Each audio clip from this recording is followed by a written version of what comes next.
Ooh, we got a great quote today. I cannot wait. Thank you for listening to What the Quote podcast, where we create kind humans. And the quote today comes from Dr. B.J. Palmer, and it's really simple. It says, healing is an inside job by B.J. Palmer. So, right after this quick message, we are going to jump right into the quote. And with the quote, we create kind humans who speak kindness, show kindness. Be a kind human. Be a kind human. I am super, super, super excited about this week's episode because it's all about healing. And I get super excited to talk about healing because of how the unhealed shows up. And for me, healing is not becoming this perfect person dealing with every situation in the perfect way, but it is a lot about responsibility and awareness. It's a lot about knowing that you are responsible for your healing, no one else, you. And it's about being aware of the things that you need to be responsible for healing. And it's different for everybody. My healing doesn't look like yours, neither does yours look like mine. And some of the things that work for me may not be the things that work for you. I do think that there are some universal things, though, as it relates to healing. And we're going to talk about some of those things today.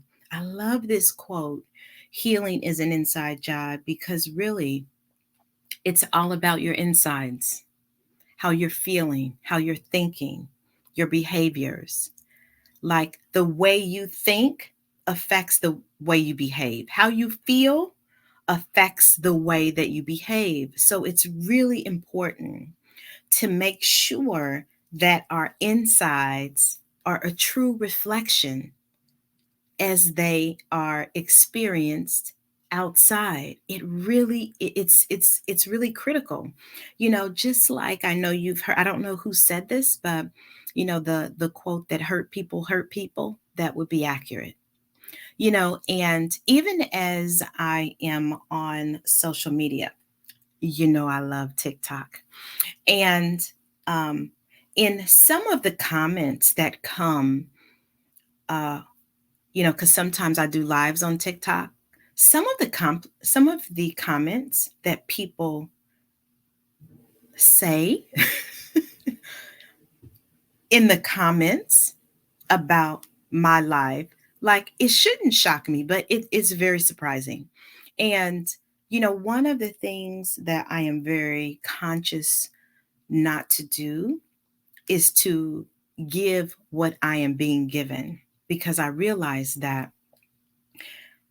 for you to be a person coming on to the social media live post video, I don't care what it is, of somebody talking about kindness quotes, something that happened in their life, whatever it is, and for you to type something hateful or mean really does say a lot about the level of hurt that you are experiencing. Because one of the things that Gary V, I follow him on TikTok because I love TikTok. One of the things that he says is that um, kind people, nice people, positive people don't leave those kinds of comments. Like kind humans don't think to spew venom at other people. It's just not the place that we live in. And so it's obvious that if you are being mean in the comments or being hateful in the comments, it's obvious that that has so much to do with you.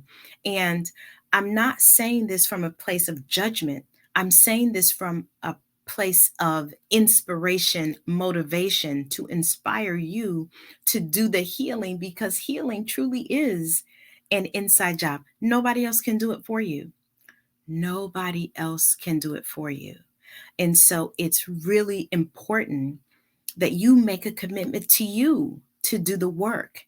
And um, so while I am dealing with clients and on social media, one of I have this toolkit that I use that is supportive for my own healing. And what I sometimes experience is that the people, they don't want to do any of the things that might support them in healing. They don't want to do any of it. And so my question then becomes, so what are you doing to heal yourself, to get over the hurt of your parents, your spouse, your children? Like, what are you doing? And if it's nothing, if you think that continuing to talk about who hurt you, what they did, and the impact of it, if you think that that is supporting your healing, listen, listen, listen closely. That is incorrect. It is not.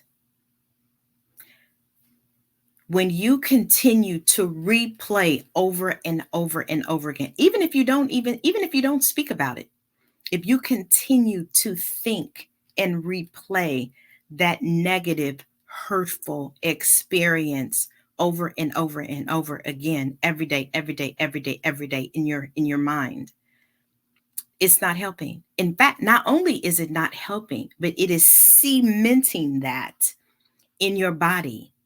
It is like it's literally like cement. So if you are not talking about it to someone who can give you some tools, a therapist, a coach, to me, it doesn't matter what it is. You're not helping, you're not healing, and you are responsible for healing you. Nobody else, the people who hurt you are not responsible for healing you. Because here's the thing, even if they apologize, if they say, please forgive me, I realize that I messed up here, here, and here. And I am going to do this, this, and this. And I am going to stop doing this, this, and this. And here are the ways that I'm going to. If they laid it all out in the perfect ask for your forgiveness, you still have to find it within yourself to do the healing that allows you to do it. Nobody else can do that for you. I often say in my videos that you're not responsible for being hurt. The person who, you're not responsible for that, but you are responsible for healing the hurt. And you can't wait for somebody else to do what only you can do, because healing is an inside job. And so, how are you healing? What are you doing to heal, to help yourself heal? What are you doing? If you don't have any tools in place, you need to get some tools in place. Okay. And you might not like what I'm getting ready to say. And that in itself is okay. But you still need some tools. And there is something to be said for the tools that have already been created, the tools that are at your disposal. You have to at least give yourself the opportunity to try the tools that the people who are healing are telling you worked for them. Then, if it doesn't work, try another one. If that doesn't work, try an. I often say that healing is like finding the perfect barber or beautician, or I don't know, whatever else you want, whatever service you're looking for. Just because you go to one barber and they don't cut your hair correctly, you don't stop getting your hair cut. You go to another barber. When I had a perm, it was my belief that I that there was a person that I could go to for healthy hair. There might be a person that I would go to get my hair cut in a certain fashion, and I might even have another person that I would go to for color. If it was a magical situation, I could have all three. But okay, so here's a story. I remember. So I was always from the thought that if I'm gonna pay, I'm not gonna wait. But if I have to wait, I'm not gonna pay. That was me. That's just how I was back then.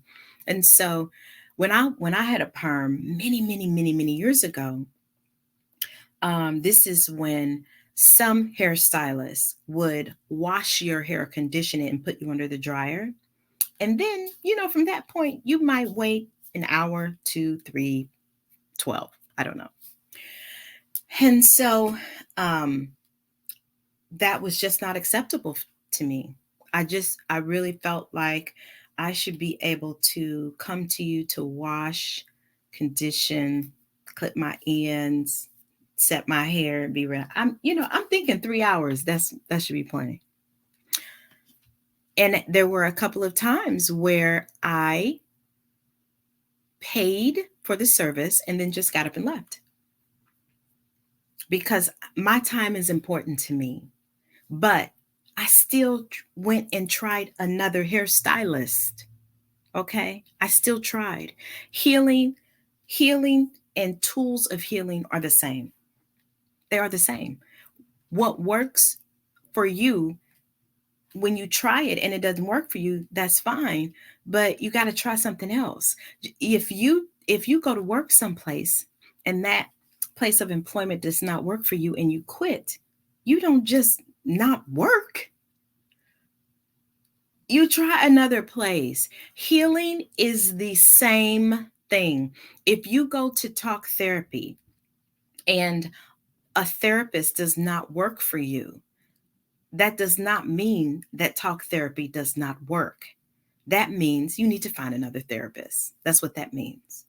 And so I just want us to be open about what healing looks like. It's not a one size fit all, and you may have to try and try again, just like you get reference. Hey, what dentist do you go to? Oh, okay. Then you go try the dentist. If that didn't work, then you ask somebody else. Hey, who's your dentist? What's that town now? Do you like them? It's the same. It's the same way we deal with our outsides that we deal with our insides. We got to have tools to support us in the process. I'm going to tell you some of the tools that have worked for me. One of the tools that has worked for me is personal development programs. That has worked. And personal development programs with experiential learning. That means that I am in a process with a group of people and we are experiencing ourselves and others um, through a process. One was Zarvis Leadership and Personal Development. The other one was Iyanla Van Zant's Personal Development Program. I highly suggest both of those, but get ready because it's not, you know, it ain't for the weary. Let me just say that. And so that is a way. Another way is through prayer and meditation. And I know some people get the prayer part, but I'm focusing more on the meditation part because to me, prayer is about you speaking. Meditation is about you listening. And some of us don't like meditation because we think it's our thoughts, but really you don't want to listen. And you have to be quiet in order to hear what God is telling you, spirit, whatever you can feel in, whatever word works for you. For me, it's God. You have to be willing to listen to what God is telling you. And that means you got to be quiet. You got to have some stillness. And meditation is the perfect way for you. It's the perfect tool to use. Listen, go to my YouTube page. I have a plethora of different types of meditations that you can use. 5 minutes, 10 minutes, sound bowl. I am like guided. There's a whole ton of meditations at your disposal for absolutely nothing, for totally free of charge. But it is going to cost you your time, and it is going to cost you your thoughts about the value of it. Okay. Meditation is another one. Another one is journaling. If you don't want to go to talk therapy for any reason, you don't have the money, you don't want to, whatever it is, you got to journal. You got to get what is in your head onto a piece of paper. That's what you got to get. That's where journaling comes in. And the other one is gratitude. What do you got to be thankful for it so that you can be released from the energy of it. Here's what I mean. I am grateful for every experience that I had, every experience that some might look at as stressful, horrible, whatever. I'm grateful because I learned something about me in each and every one of those experiences. It's not about me being mad at the person or the people who who might who I might have been in the situation with. I got to watch my words because it's not, they didn't cause me this, that, or the other. But it's a gift. Every situation that I am in is a gift to teach me more than what I know about myself. I don't care. Every relationship is a gift. Every relationship. These are the things that I'm learned. I'm grateful that I learned that I need to listen to my intuition. I'm grateful that I learned um, the benefit of boundaries. I'm grateful that I learned, you know what? This is where I get off. This is where I get off this ride. This is that I it didn't last longer than what it did. You can feel every situation with gratitude, and that releases the stress that it has over your body. Another thing is tapping. I'm going to do an episode on tapping. I'm in the process of getting my my license to tap so that I can be a tapping practitioner, because what happens is if you're stressed and you're not healing, that sets up in your body because you don't have a way of release. It just continues to pile on after each and every experience. And tapping is a way to release the stress that is associated with your experiences that may be causing you stress or anger or feelings that really no longer serve you. Tapping is a great tool to use. And so another tool that I absolutely love is hot yoga. I get to release toxins and stretch my body. And listen, at the end of an hour, I feel so relaxed. I don't know what tool works for you. You may even have heard of another tool that I have not mentioned. What I want you to know is that healing is an inside job, and you need some tools to support you, to move you from healing to being whole. And only you can do it. You're the only one. And that gives you a lot of power because you have the ability to change your life. You have the ability to heal, but you got to do things differently than what you've been doing it. Okay? So, as it relates to the quote today, healing is an inside job by Dr. J.B. Palmer. Here is your to-do list. Here's your assignment. 1, you're going to create a healing toolkit. It can be mental, it can be physical, but you need to have a healing toolkit. And I want you to, here's the other part of the assignment. I want you to try at least one of the things that I've mentioned on this podcast. I need you to try journaling, gratitude, tapping. You can call me or reach out to me, and I'll give you your first 2 sessions for free. We can do it on Zoom, tapping, um, taking a class. You let me know what it is. I've given you a host of tools that you can use. You let me know which one you're using and how it worked for you. If you're interested in tapping, you know how to get in contact with me. Okay? So, that is the episode for this week. Thank you for listening. And with the quotes, we create kind humans who speak kindness, show kindness. Be a kind human. Be a kind human.